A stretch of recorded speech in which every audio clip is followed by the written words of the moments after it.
Welcome to the GK objective biology channel. मैं हूं NEET Guruji. Channel को सब्सक्राइब करें और नीट स्टडी मटेरियल से रिलेटेड अपडेट्स के लिए।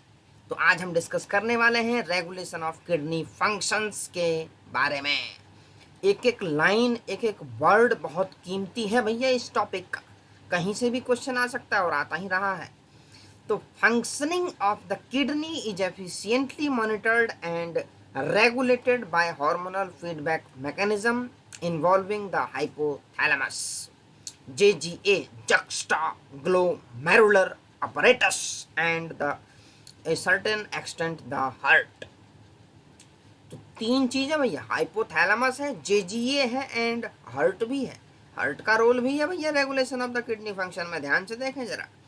तो osmo receptors in the body are activated by change in blood volume, body fluid volume and ionic concentration. जो हमारे ओस्मो रिसेप्टर है ना, वो ब्लड वॉल्यूम में, बॉडी फ्लूइड वॉल्यूम में और आयनिक कंसंट्रेशन के हिसाब से वो एक्टिव हो जाते हैं। तो an excessive loss of fluid from the body can activate these receptor. जब एक्सेसिव लॉस होने लग जाता है तो ये रिसेप्टर एक्टिव हो जाते हैं। which stimulate the hypothalamus to release antidiuretic hormone ADH, इसको वैसोप्रेसिन भी बोलते हैं, from the neurohypophysis मतलब posterior pituitary। दो हार्मोन है, एक एडिनो हाइपोफाइसिस और एक न्यूरो हाइपोफाइसिस। तो न्यूरो हाइपोफाइसिस से तुम्हारा क्या निकल रहा है? एक वैसोप्रेसिन है और दूसरा ऑक्सीटोसिन है। भैया ध्यान है कि नहीं? क्वेश्चन इससे आता रहा है। ADH facilitate water reabsorption from later parts of the tubule, thereby preventing diuresis। Direct question आया हुआ था नीट में। Which hormone is responsible for preventing diuresis और which condition? तो increase in ADH secretion, उसमें ऑप्शन था, सीधा धर लेना था उसको। तो ADH सिक्रेशन से प्रिवेंट करता है डायूरेसिस। डायूरेसिस का मतलब क्या है? फ्रीक्वेंट यूरिनेशन, जो बार बार भागते हो ना, वो प्रिवेंट हो जाएगी ADH से। तो an increase in body fluid volume can switch off the osmoreceptors and suppress the ADH release to complete the feedback। जब इंक्रीज होने लग जाती है ना बॉडी फ्लूइड वॉल्यूम, तब ये रिसेप्टर हो जाते हैं स्विच ऑफ और ADH का सिक्रेशन कर देते हैं बंद। तो तब ये कहानी बंद हो जाती है, सिस्टम हो जाता है बंद। लेकिन जब कमी पाई गई, फिर से सिस्टम चालू हो जाएगा। तो ADH can also affect the kidney function by its constrictory, क्योंकि वैसोप्रेसिन है ना ये, तो इसके दो रोल हैं। वैसोकंट्रिक्टर का भी काम करता है ये। Effects on blood vessel, this causes N increase in blood pressure. भाई जब ब्लड वेसल्स को नैरो कर देगा, कॉन्स्ट्रिक्ट कर देगा, तो अंदर का जो प्रेशर है वो तो बढ़ेगा ना, इस एरिया कम हो जाएगा, pressure will increase. Bernoulli's theorem. An increase in blood pressure can increase the glomerular blood flow and thereby the GFR। तो JGA अब नया सिस्टम है। इसमें क्या है भैया? Juxta glomerular apparatus, A fall in glomerular blood flow. जो GFR है 125 ml पर मिनट जो आता है, अगर उससे कम गया तो GFR can activate the JG cells to release renin, RE single NIN। अगर RE NIN होगा तो वो डाइजेस्टिव एंजाइम का एंजाइम होगा इन्फेंट्स के अंदर मिल्क के डाइजेशन के लिए। तो क्वेश्चन ये कंफ्यूजिंग बनता है कि milk digestion is carried out by, अब रेनिन सिंगल एन वाला और रेनिन डबल एन वाला, वहाँ बच्चे फंस जाते हैं। तो ये पॉइंट यहाँ ध्यान रखें कि सिंगल एन वाला किडनी में होगा, डबल एन वाला डाइजेशन में होगा।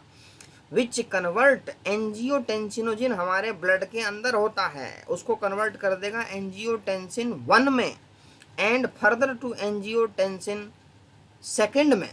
जो एंजियोटेंसिनोजेन है, रेनिन के रिलीज होने के बाद 1 और 2 में उसका कन्वर्जन हो जाएगा।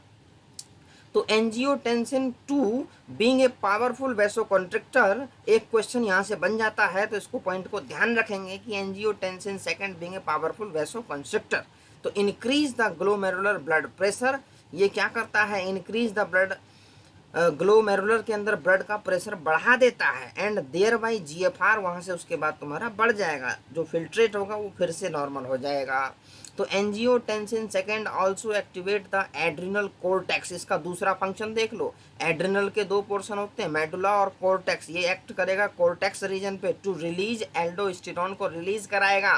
तो aldosterone causes reabsorption of sodium and water from the distal part of the tubule. ठीक है जी, तो एल्डोस्टेरोन क्या करेगा, reabsorption of sodium and water from the distal part of tubule. This also tend to increase in blood pressure and GFR। तो इससे क्या होगा, इंक्रीज इन ब्लड प्रेशर हो जाएगा, GFR बढ़ जाएगा। तो this complex mechanism is generally known as renin angiotensin mechanism. बहुत ही वेल एस्टेब्लिश मैकेनिज्म है भैया, क्वेश्चन आते हैं इस टॉपिक से। अब ये रेनिन एंजियोटेंसिन मैकेनिज्म तो है हर जगह, जहां एक सिस्टम है उसको दबाने के लिए दूसरा सिस्टम जरूर बैठा हुआ है, ये तुम्हें ध्यान रखना है। जैसे कैंसर के केस में होता है ना, और जैसे हमारे डिसीज पैथोजन के केस में होता है इम्यूनिटी। अगर पैथोजन है तो इम्यूनिटी भी है। अगर रेनिन एंजियोटेंसिन मैकेनिज्म है तो इसको दबाने वाला एक और हार्मोन है और एक और सिस्टम है, that is your arterial natriuretic factor. अगर ये सिस्टम जब ओवर हो जाएगा तो इसको रोकने वाला भी तो होना चाहिए ना कोई, तो ये है तुम्हारा आर्ट्रियल नाट्रियूरेटिक फैक्टर। तो ANF mechanism therefore act as an check on the renin angiotensin mechanism, इसको रोकता है ये कैसे। तो an increase in blood flow to the atria of the heart can cause the release of arterial natriuretic factor। तो ANF can cause vasodilation, मतलब ये dilation कराएगा of blood vessels and thereby decrease the blood pressure। मतलब ये check की तरह उसको रोकने के लिए बैठा हुआ है ताकि ओवर ना हो जाए। रेनिन एंजियोटेंसिन का जो कंट्रोल है वो ओवर ना हो जाए, उसको ओवर कम करने के लिए भी एक सिस्टम है, that is arterial natriuretic factor. तो ANF mechanism therefore acts as a check on the renin angiotensin mechanism। तो इसके साथ ही जो टॉपिक है ना भैया, रेगुलेशन ऑफ किडनी फंक्शन, बड़ा इंपॉर्टेंट टॉपिक है। कोई सी भी लाइन उठा के पूछ देते हैं क्वेश्चन, फिर कहते हैं क्वेश्चन कहाँ से आ गया। तो एक एक लाइन 11th और 12th टॉपिक वाइज इस चैप्टर, इस चैनल पे GK objective biology the NEET Guruji channel पे लगाए जा रहे हैं। तो एक एक टॉपिक वाइज इसको पढ़ते जाओ। नीट तो यूं हो जाएगा, कहोगे 360 आ गए। तो इस तरीके से ये जो रेगुलेशन ऑफ किडनी फंक्शन है भैया 360 बायोलॉजी में स्कोर करो और एक एक टॉपिक पढ़ते जाओ, रिपीटेडली देखो, रिपीटेडली NCERT से पढ़ो किसी भी लाइन से। और आजकल तो पैटर्न सीधा NCERT का है, अब तक जब तक चल रहा है तब तक खींचे जाओ, नंबर बढ़ाते जाओ, नीट में हो जाएगा नंबर। तो रेगुलेशन ऑफ किडनी फंक्शन वाला जो टॉपिक है भैया होता है खत्म, और इसको करने बड़े अच्छे से तैयार।